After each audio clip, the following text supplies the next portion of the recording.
Hello, I'm Polina Zaytseva. I go to ninth grade of Moscow School 45 named after Leonid Milgram. I'd like to tell you some facts about the Memorial Museum of Artyom Borovik. Now I'll show and tell you everything in details. This is the memorial room founded by the teachers of the school in memory of Artyom Borovik.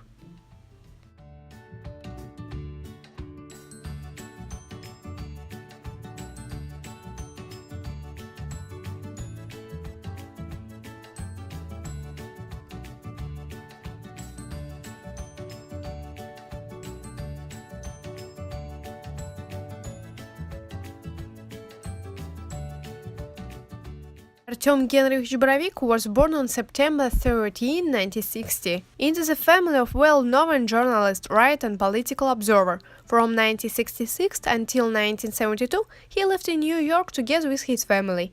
Later he went to school number 45, which he finished in 1977, and entered the Faculty of International Journalism in Moscow State Institute of International Relations. He worked as a journalist in different Soviet media such as newspaper Soviet Russia and magazine Ogonyok that repeatedly sent him to Afghanistan with different tasks for the edition. He is the author of the books The Hidden War about the war in Afghanistan. In 1988, he took part in the exchange project and served in the USA Army as a soldier. He described his army experience in his book The Army. He was a soldier in the USA Army. Together with his colleague Evgeny Dodelev from the program Top Secrets, he participated in very famous and popular at the time TV program Glimpse. 10 years later, magazine Ogonyok would call these TV presenters national heroes. Artyom's childhood. In his early childhood, Toma was rather funny, and when he grew up a bit, he tried to run somewhere all the time. All his childhood he had bruised knees, elbows, a broken nose, scratched fingers. He used to disassemble every toy to look inside to find out of the way it was constructed. Our graduate. Toma came to school 45 to the 5th grade. He was late for his first lesson as he was stopped by the school headmaster. He had long hair, that's why he had to have a long talk with Leonid Isidorich. Artyom strangely protected his right to wear long hair, but the headmaster used his power and persuasion, so finally Artyom was forced to give in. Teacher said that he was a very lively, agile, impulsive and eminently maintained boy. He had nice vivid eyes, clever and attentive glance, sometimes mockery, sometimes ironical, sometimes piercing, but he always behaved in an absolutely mature way. His manner of speaking was free. It didn't take a long time for him to answer back. Dream of every teacher. He had his own opinion, negative any standards. Artyom journalist. His teachers were impressed by the way Artyom perceived the text. He seemed to inhale every phrase, every word, try to feel it, and analyze why each sentence was constructed in its particular way. Perhaps it was at the school when he began developing his own style, which later helped him become the author of The Hidden War. The language of his stories is bright, figurative, accurate, the language of mere truth. Years spent in Afghanistan.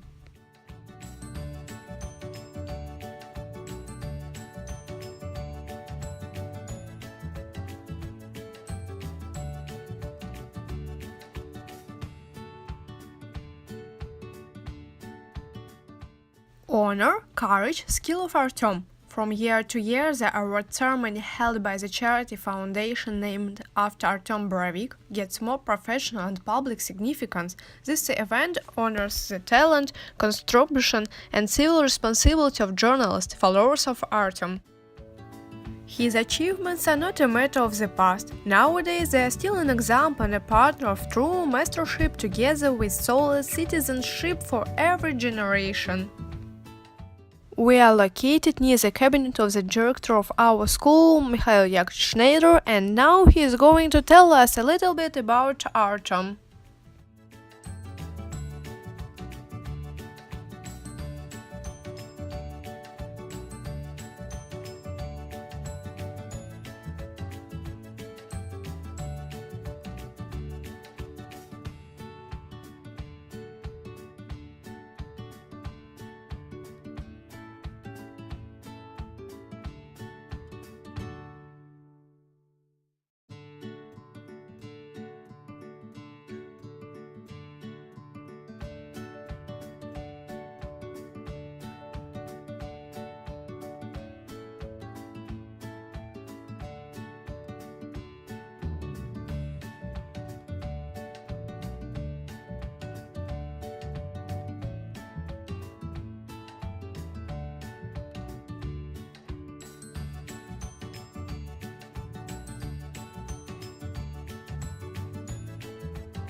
And now we're near the bas-relief to Artyom Borovik installed in the front wall of our school.